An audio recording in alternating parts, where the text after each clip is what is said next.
Hey, this is Rick Caselge from exercisesforinjuries.com. I just finished up presenting at the BCRPA Fitness Conference, where I ended up doing two sold out sessions, one on muscle imbalances and the importance of addressing muscle imbalances when it relates to preventing injuries, addressing injuries, and busting through fitness plateaus. And I did a second presentation on SI joint and exercise and designing an effective program when it relates to someone with SI joint issues. Now, a question that came up that I thought you might have and that you might benefit from the answer is, in the muscle imbalance class, what was brought up was, Rick, what do you do with a client that is not able to do a 90-90 hip flexor stretch?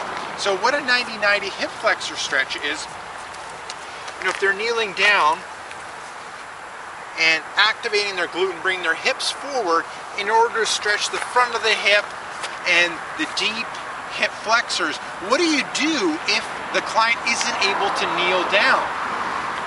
Now, this is what I end up doing, and I'll kind of comment on something that some trainers do that I probably don't recommend that you do. So I would get them to do a hip flexor stretch against something. So I would end up getting them, maybe I'll switch it around. So let's say it's something with resistance that they're going to push up against. It can be a bench, it can be a machine. I'm making sure that it's just above the knee joint, not too high on the hip. They're activating the glute and then they're bringing that hip forward. And they're looking at isolating this hip area and stretching out this hip area.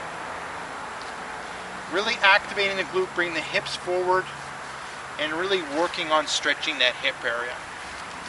So I've eliminated any stress on that knee joint by pressing up against something and really isolating that stretch.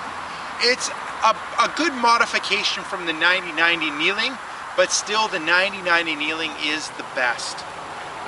Now, one of the trainers brought up something that she ends up doing is she'll get people to kneel on something, and I used to do this, kneel on something and have the knee joint hang over the foam roller or the edge of something and then perform the stretch.